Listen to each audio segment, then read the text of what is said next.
guys are as excited about this next session as I am. My name is Madison George, and I am a bioengineering PhD student here, advised by Felix Kogan and Scott Delp. I'm also a Wu Tsai Human Performance Alliance Graduate Research Fellow, and in undergrad, I was a D1 pole vaulter, so I'm a little bit biased in thinking that this is the coolest event ever. It's a huge privilege for me to be welcoming someone who has done so much for the field of human performance.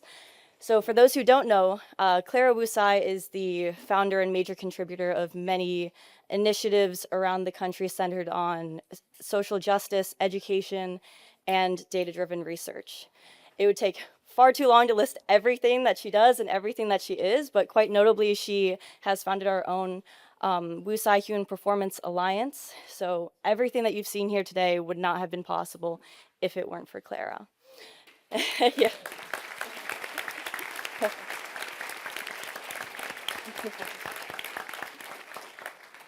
And not just that, but she's also the owner of the WNBA's New York Liberty and the NBA's Brooklyn Nets, which is quite awesome. And I have no idea how you do everything that you do, Clara, but I also know that the answer is hard work, so fair. So clearly with all that Clara does, she has a massive impact on the world, and that impact is only growing. So a couple years ago when I started my program, I started going to these little female athlete research meetings, which began as just like a small handful of people in a little room. But even then, it was always one of the highlights of my week. You know, when I gave my mom the end of the week recap, Farm was always on it. And it's incredible to see how much it has grown since. And I mean, look at this room today. It's amazing. And for me, and I'm sure for many of you, being able to, have the ability and support to bridge that connection between research and athletics was a total game changer for me. And a catalyst for me was the Alliance. So recently I received the Wu Tsai Human Performance Alliance Graduate Research Fellowship, and that has allowed me to pursue world-class research and has more notably connected me with this group of people who have really helped me find my place in the world. Right from the beginning, I felt heard, I felt like I could make a difference, and I felt that I had a team that would have my back the whole way, which was really massive. And none of this would be possible if not for Clara and her commitment to female athlete performance and female athlete health. And with that, her investment in each and every life that she touches along the way, which is, pretty huge. I'm here, and so many of us are here because of Clara's vision and her commitment to science and to this field, and that is a powerful commitment, and I'm so honored to be welcoming her here today. And so thank you, Clara, for everything that you do, and we're very happy to have you here at our inaugural farm event. But not only do we have Clara Wu Tsai here, we also have an amazing panel full of leaders and champions in human performance, including, as you heard from before earlier today, Coach Tara van der Veer, and Dr. Mary Leonard and Dr. Carolyn Bertozzi. So Tara was the Stanford women's basketball coach for 4 decades, which is quite crazy, and led to a record-breaking 1,215-1 team wins. I was there in the stadium that day, and also led the U.S. women's national basketball team to a Olympic victory in the 1996 Olympics, which is awesome. So obviously she knows a thing or two about female athlete performance at the highest level. Next, Dr. Mary Leonard is a title that I do need my notes for. The director of the Innovative Transdisciplinary Maternal and Child Health Research Institute and the chair of the Department of Pediatrics here in the Stanford School of Medicine. And last but not least, we have Dr. Carolyn Bertozzi, who is the Baker Family Director of Seraphin Chem H, and a professor here in the School of Humanities and Sciences. And fun fact, not a big deal at all, holds the Nobel Prize in Chemistry. So please, everyone, help me in giving a warm welcome to this fantastic panel. Well, thank you, Madison. That's probably the most gracious, incredible introduction I've ever had. So thank you for making my day. But Scott, all of you here at the Female Athlete Program, Stanford, you've really made my day. I mean, I think it's been, for me, just incredibly stimulating and also just so gratifying and fulfilling. And really, I want to thank Scott Delp, wherever you went, because you and your team, just for orchestrating this event, the agenda, it truly covers every meaningful topic in female athlete health. And, okay.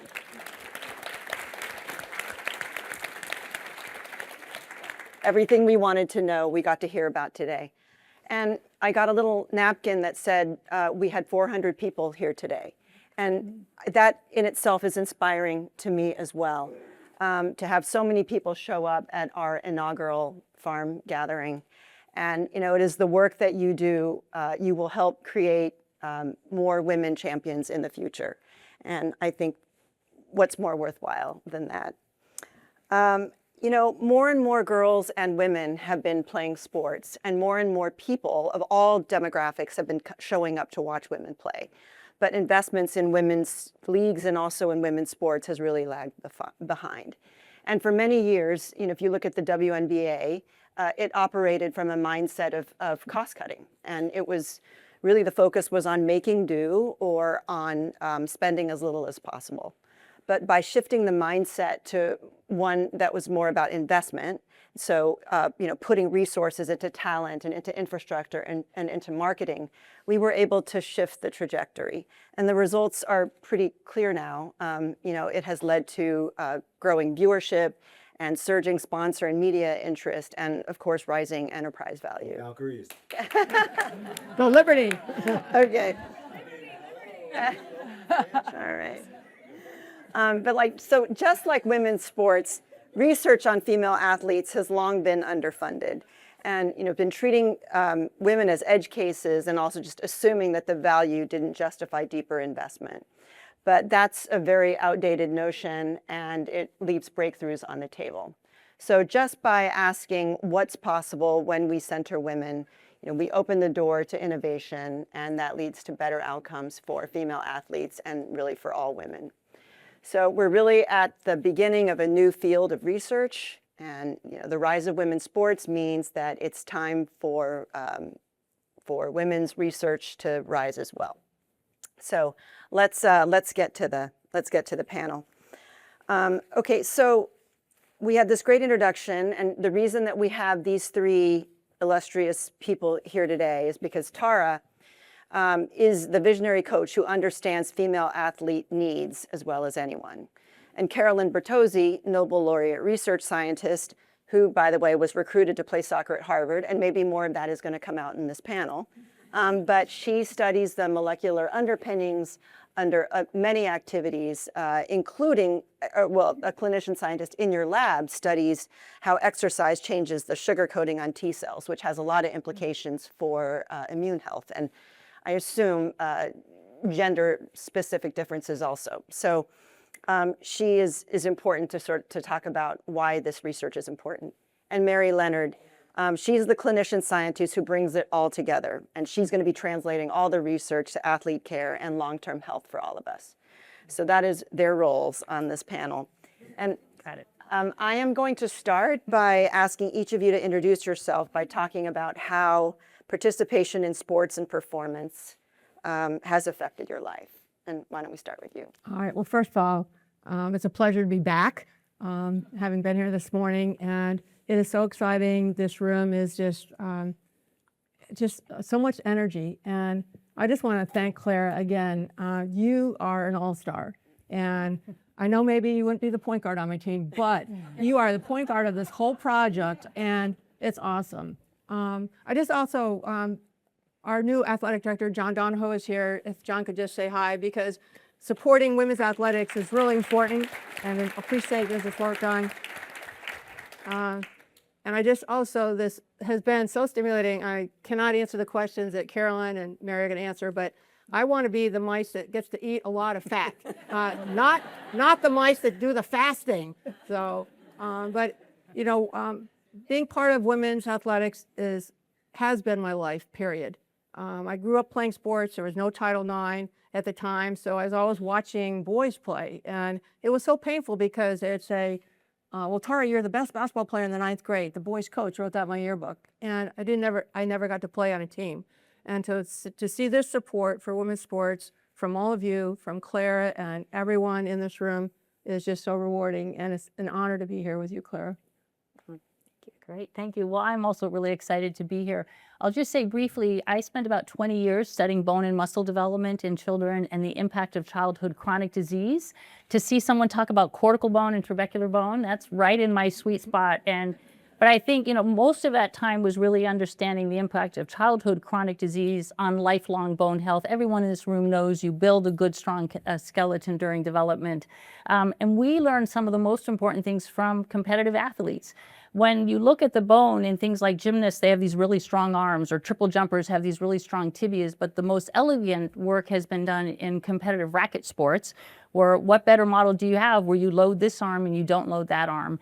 And what is so compelling in terms of thinking about female athletes is that when they looked at these racket sports players, it was when you played the sports relative to puberty that really, really mattered. Those few years right before puberty, if you load that arm, your arm will be 25% greater bone mineral content. The cortical bone's thicker, it's denser, it's incredibly powerful. So I just love the fact that this whole group is together. Personally, sports has been very foundational for me. I did sports all growing up, and when I was a medical student here at Stanford in the 80s, I was part of this ragtag group that put together a triathlon team. So we went up and down the West Coast, and we participated in the Bud Light triathlons that people may remember from the 80s. Those don't exist anymore, but they were great fun. And then there was no Bud Light involved. Believe me, but they sponsored them. They were really fun events. And so there was a group of us that did that. And then for my kids growing up, I mean, sports was the cornerstone of our family. Everything revolved around the travel sports. And I'm just so gratified to see that they continue to be really active in sports, and the benefits in terms of physical health and mental health and discipline are incredible. So I strongly adhere to the notion that sports is medicine, and just really grateful for this visionary forum. Yes. Well, first of all, I'm honored to be here with this distinguished group of people. I've had various touch points with all of the panelists here. So Clara, you and I, have interacted around your engagements and investments in science. When I won the Nobel Prize in 2022, there's a long-standing tradition I learned at Stanford that a Nobel laureate gets invited to be a special guest at a football game. And I asked the coordinator who invited me, I said, well, that's wonderful. I love football. I'm happy to go to a football game. But what about any of the women's athletics events? I mean, why don't we get invited to those? Yeah. So nobody had ever asked is the answer. Okay, nobody had ever asked to be invited to a women's sporting event. There had never been a woman who won a Nobel Prize at Stanford, it turns out. And so he said, hold on. Yeah. So he emails me back about 10 minutes later. He says, okay, Tara Vanderveer would like to invite you to a basketball. So Tara did, and I got to sit on the sideline and be like an honorary coach for that game. Thank you very much. That was one of the most memorable experiences, and I got to meet the team, and I got to hang out before the game and listen to all the strategizing, and it was amazing, actually. Then Mary and I know each other, of course, because she runs this amazing research program, and I'm one of the faculty investigators. I have a long-standing interest in how molecules change in the immune system in different situations. And I think we all know that one of the therapeutic areas in which women are overrepresented compared to men is in autoimmune disease. So our immune systems are different than men's immune systems. That plays out in the context of autoimmunity and inflammation. It plays out in the context of pregnancy, where we go immune suppressed for a while, and then there's a resurgence, which sometimes can get out of whack. And it surely will come into play with regard to wound repair, and these are all scientific questions that I find fascinating. So thank you for including me. Great. Okay, Tara, you started to talk a little bit about it, but I'd love to hear, since you've been coaching for a long time and you've seen the progress, what are some of the changes you've seen in support for female athletes since you started coaching, and what challenges remain to be addressed? But Claire, I think the conference is over. To go through the changes that have happened, we would be here till tomorrow, honestly. It started out like there were no women's teams. There was no trainers for women. Like when I played at Indiana, we had an 8-game regular season schedule. I sprained my ankle. I was out for half the season. I mean, there was nothing that supported women in any way, shape, or form at all. And now, thanks, I think probably as much to Title IX as anything else, whether it's nutritionists or sport for performance people or trainers, for the most part, all of the resources that men have had for a long time, women have now. But we don't have maybe there hasn't been the research to say that, well, we've got what the men have, but how are we different? And so that's where I think this kind of sets us apart a little bit, to understand how are women different, how can we train women differently, and that's where someone like Susan, understands that. And I will say, I think, the disconnect that we talked about this morning, Susan, really is everywhere. Like what you all know in this room and all the things about, the chemistry and all the is not getting down to the practitioners. And that's the challenge more than anything, I think. Okay. Mary, you're at Packard Children's Hospital, and Packard has a strong clinical female athlete program. Can you talk a little bit about some of the investments you've made in research and clinical care? And what do you feel has been most impactful? Yeah, no, thank you. Yeah, Packard has made a lot of investments starting about 10 years ago. And I think, Tara, they're going to get to some of the things that you think we need to do, and also really sets the stage beautifully for the innovative research that can come now through the Human Performance Alliance. So all the investments the hospital has made has been formed by the needs of our community about what we need to do to just provide outstanding clinical care, and very importantly, how the research on this campus can help advance the clinical care. So in terms of the community investment, they set up a young athlete association where they've partnered us with, I think it's over 30 schools and sports clubs. And it's a very novel sort of supervised athletic training model. So what they've done with these schools is they've helped them, in part because we have emotion analysis and sports performance laboratory. So there's now at the point where we're touching thousands of kids every year. We have medically supervised trainers. When they need us, they have access to subspecialty care. But the research that's going on out in the community, both it meets the needs of the kids and the schools and the athletic trainers, and I know more and more schools want to be part of this, but they can focus on optimizing performance, preventing injury, helping kids know when they need to when it's safe to go back. And so that has created this incredible environment for the research piece. I know you had a session this morning on ACL injuries, and just talking about how girls are different than boys. Girls have more joint laxity that predisposes them to a different kind of recurrent injury. And so the research that's going on out through this connection with the community has enabled our surgeons to be very precise in the way they select the graft and the surgical techniques that they do to prevent the risk of recurrence. And then there's also, they have to be very mindful about the growth plate. So the investments in these facilities, this community that they've created, the education that Emily really is spearheading through this Young Athlete Academy, I think is really powerful. And there's lots of examples of research. The other thing, and I know there was a poster for it this afternoon, Packard also has invested for a very long time in our eating disorder program and our inpatient unit. And the NIH has funded randomized controlled trials and that led by Stanford investigators about how quickly can we refeed these young women and get them back. And so those research investments have all sort of fit together. Great, thank you. So Carolyn, today we heard about some of the female athlete research going on in labs around the country. And can you talk to us about why long-term investment in deep science is needed in an emerging field like this? Well, I think it's very important to provide a scientific platform so that we can, understand women's athletics better and serve the needs of female athletes. And there's a scientific basis to everything we're talking about today. We'd like to understand that better.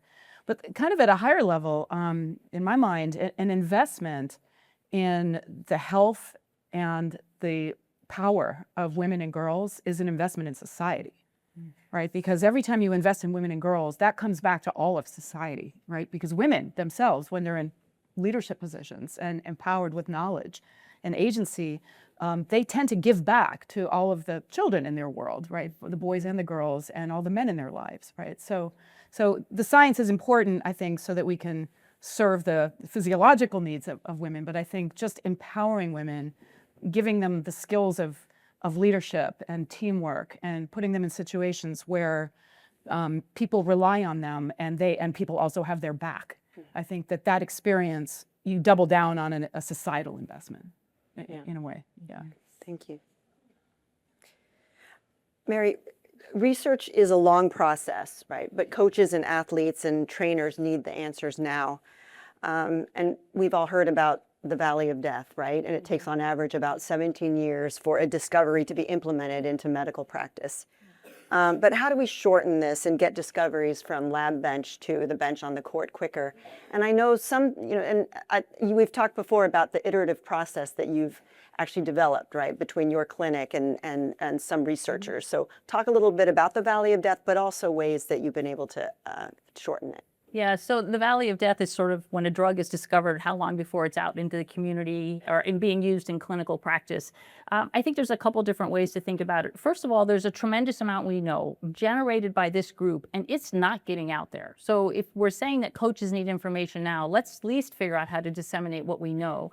And Emily in the Young Athlete Academy, she has these fabulous one-page fact sheets, checklists, playbooks that are ready to go. So first of all, let's get what we know out there. The other thing is these kinds of convenings are really powerful.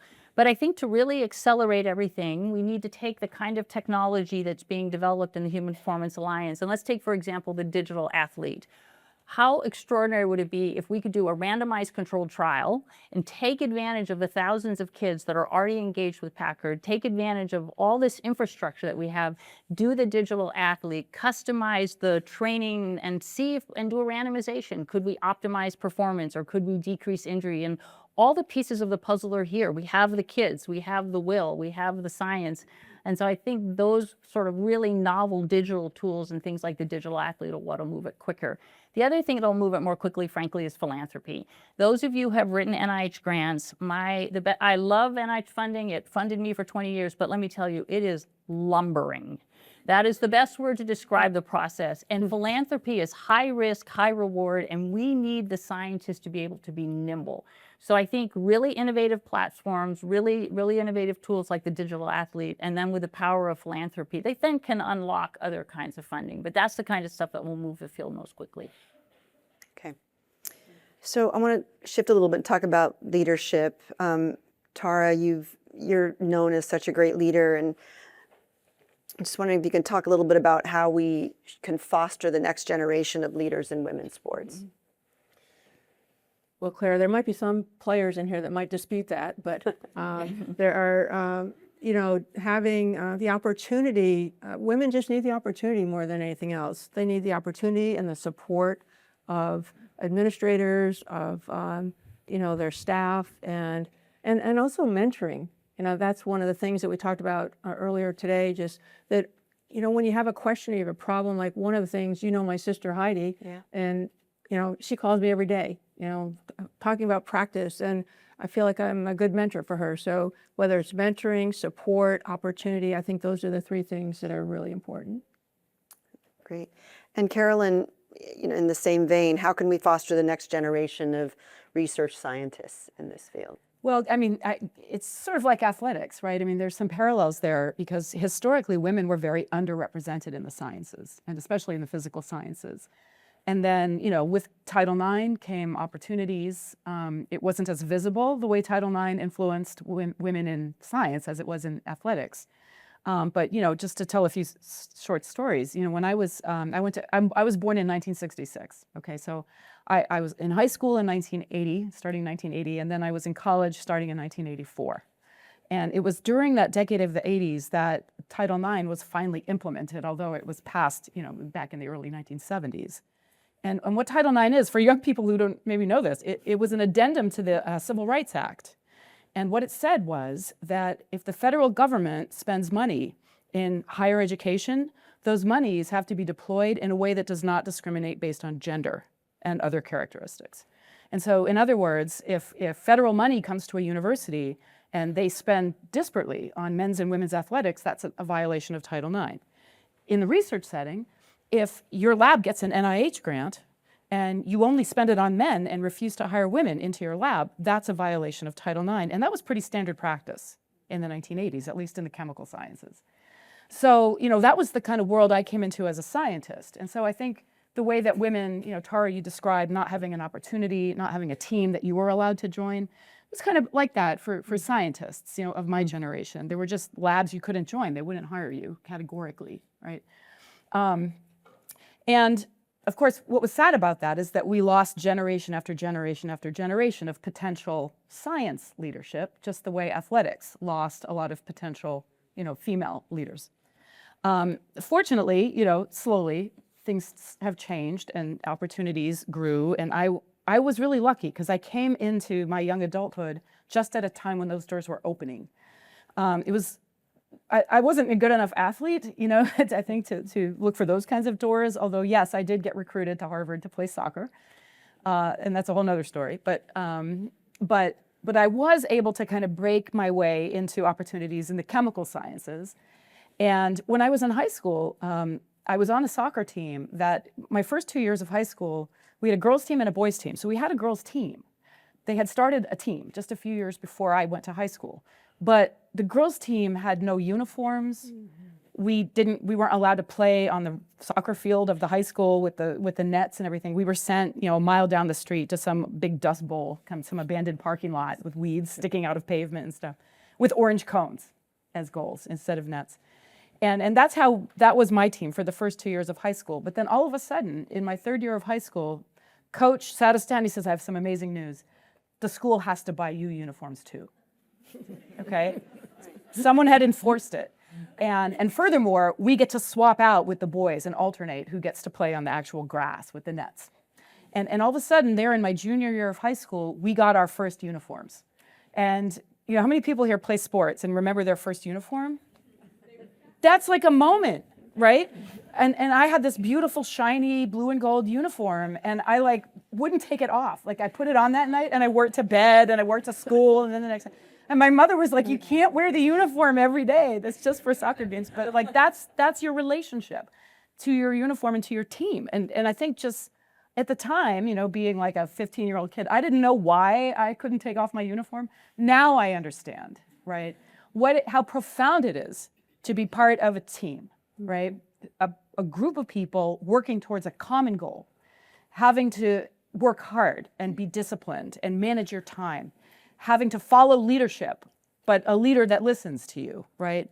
To grow and develop and feel empowered. I mean, that translates into everything in life, right? That's what makes people successful. That's what makes women successful. At least it's certainly an ingredient.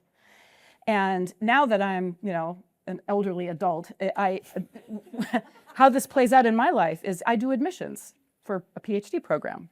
And when we admit students into our programs, whether it's PhD or undergraduate, we're always trying to figure out what's the secret ingredient in the application that I can use as a metric as to whether this person will succeed. And in the PhD program admissions process, you might imagine we're looking at grades, we're looking at GRE scores, we're looking at letters and what the student wrote and blah, blah, blah, desperately trying to find the trail of crumbs that will tell us whether this person will be successful. And I have to tell you, I've been doing this for 30 years. The most reliable metric is whether that student participated seriously in athletics. That's the student I want to admit into my PhD program. I just wanted to, I'm glad to hear that. I'm going to tell our team that. Yeah. I just want to add that it's not only our leadership in our country, but when I was coaching the Olympic team, I thought about this when Carolyn was talking about international, the rest of the world is watching us. And when we say women are leaders, the rest of the world takes notice of that. When I was coaching in the Olympics, first we went to Russia, and when we showed up to play the game, the group that met us said, "Well, where's the commander?" I'm like, "Well, I'm the coach." "Well, no, but where's the real coach?" I'm like, "No, I'm the real coach." And they couldn't believe that it was a woman. That was just, it just didn't register with them that a woman could actually be the head coach of the team. And there were, in '96, there was only one other woman that was a head coach of the Olympic team. It was Canada. And all the other coaches that were, maybe there were a couple assistant women, but they were just like, we need this opportunity too. So it's not just the leadership that we have in this room, but the rest of the world is watching too.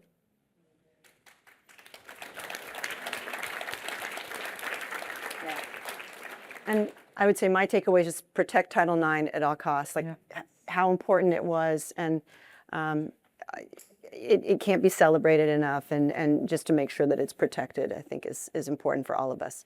But along the side, Mary, you might have some things to add about the importance of sports and this research and how it affects patients that you see in the hospital that aren't athletes, and why it's so important to you. Yeah, no, thank you. I mean, certainly the science is really fun for me in my role as a researcher, and in my role in Maternal and Child Health Research Institute. It's all about bringing people together at convenings like this. But I'm really going to answer this question in my role as the physician-in-chief of the Children's Hospital and all the families that we serve in this incredible community. So I think the work that we're doing in these really extraordinary competitive athletes and optimizing their performance is extraordinary. The group I would like to reach is the children in our community who are healthy, but they're not thriving.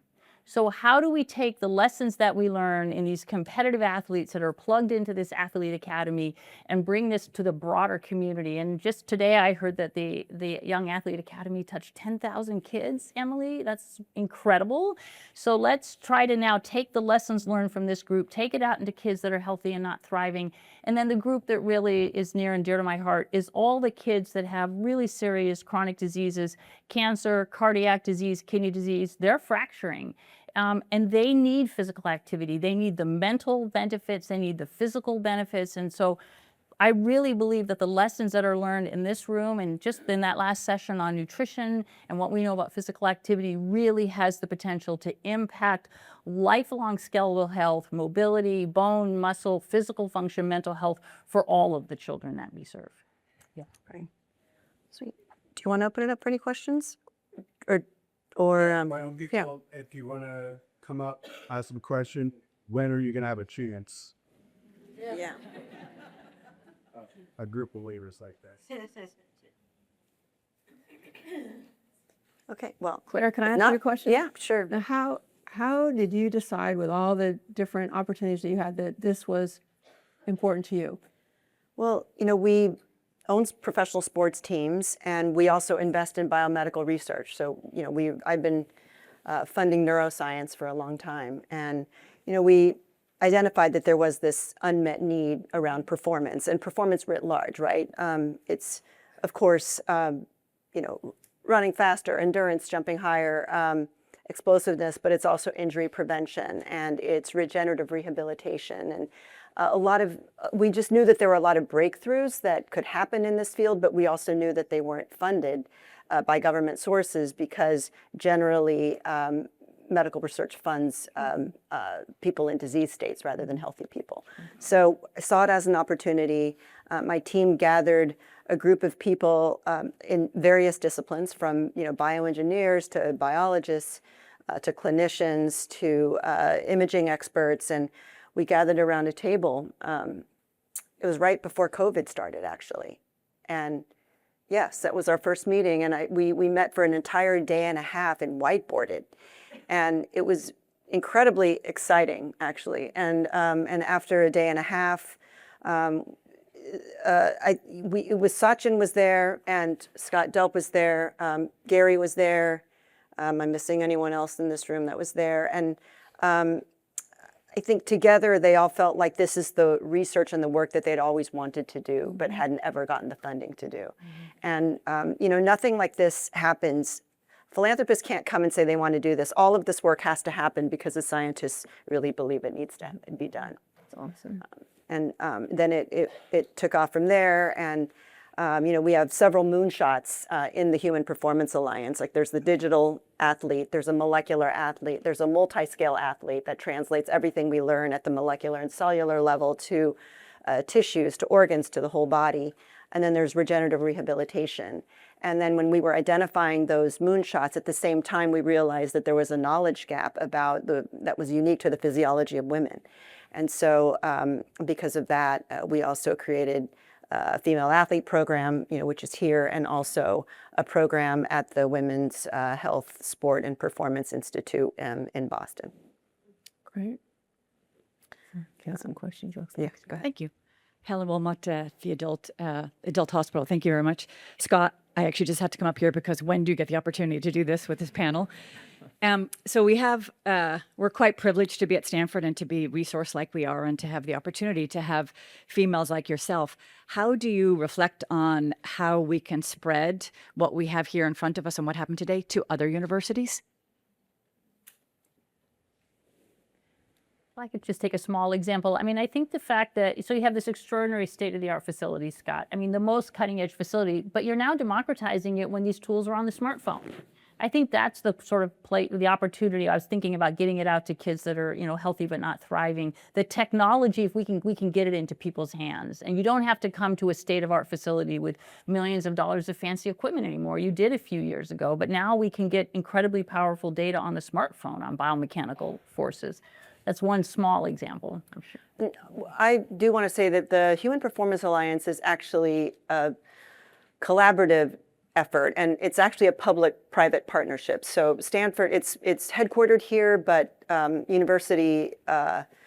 Institute, UCSD, University of Oregon, University of Kansas, and the Women's Health Sport Institute run by Kate Ackerman out of Harvard. Those are official members of the alliance. So it really isn't based here. The most of the leadership is here, and there's actually so much momentum and interest in it here that it's kind of taken a life of its own here at Stanford. But as envisioned, the Human Performance Alliance is a public-private partnership with 6 institutions. Thank you. Okay, well, I mean, oh, go ahead. TikTok. Hi, I'm Portia. I'm here from Vancouver, Canada, and I work at HEDAS. I just want to say thank you to you three. It's really inspiring to hear you talk about the progress that has been made and kind of paving the path for young women like me to get involved in sports and research and everything above and beyond. My question is for Tara.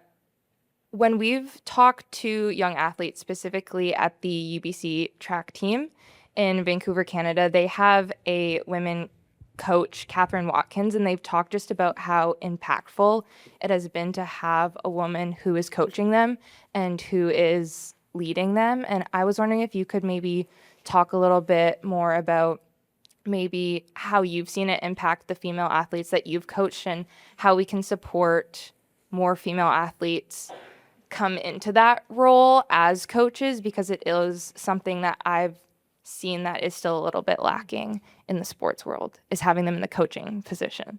Sure, thank you for the question. I just really think that for young girls, it is really important for them to see someone that looks like them doing something that they might want to do.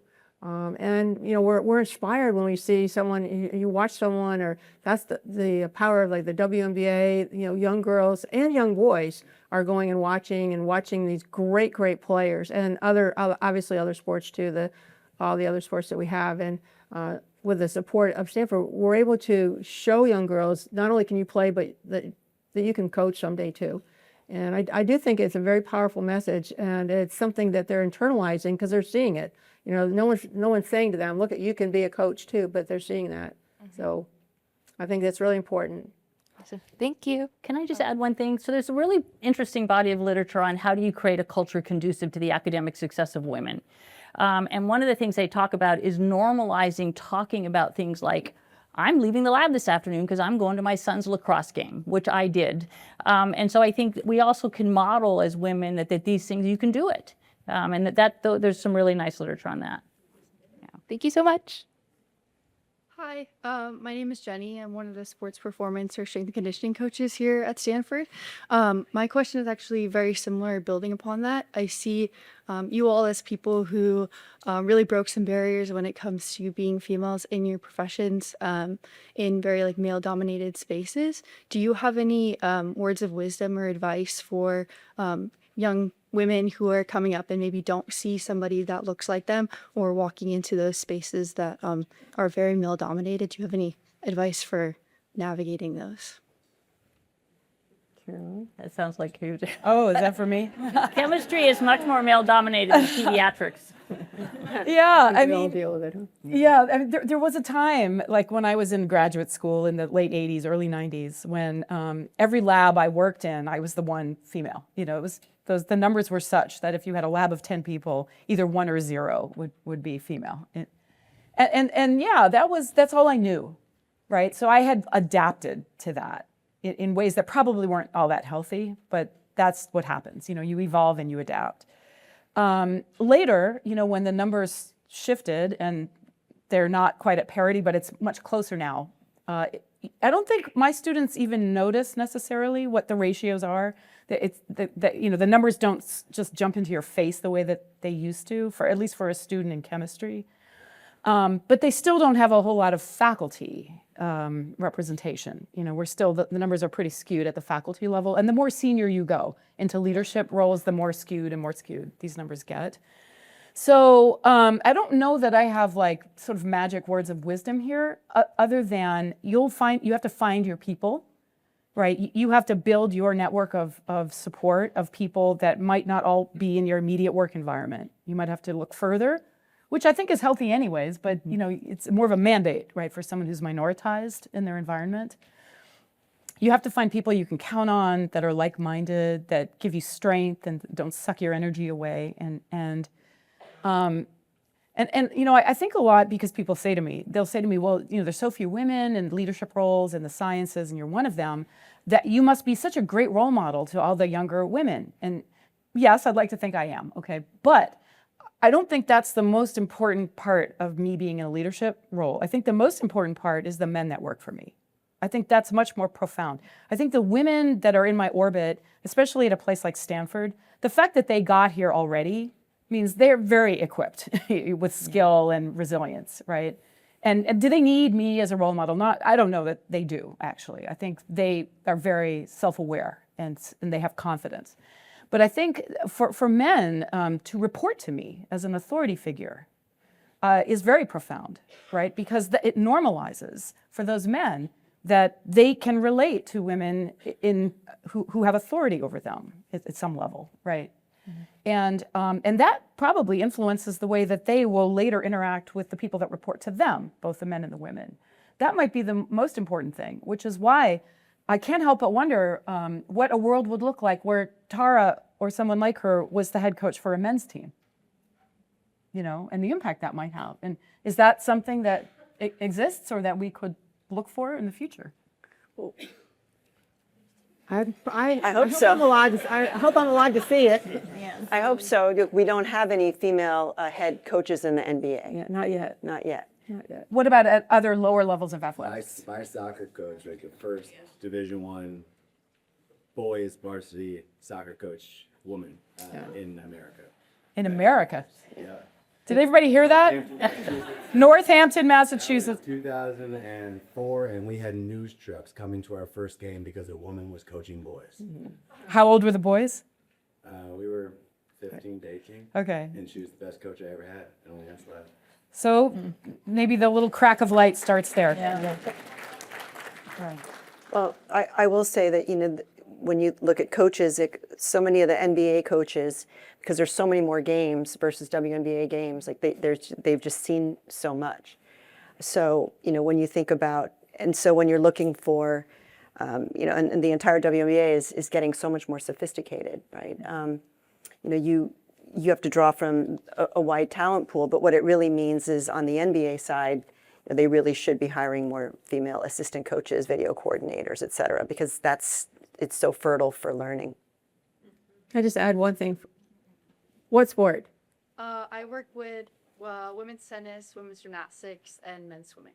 Okay.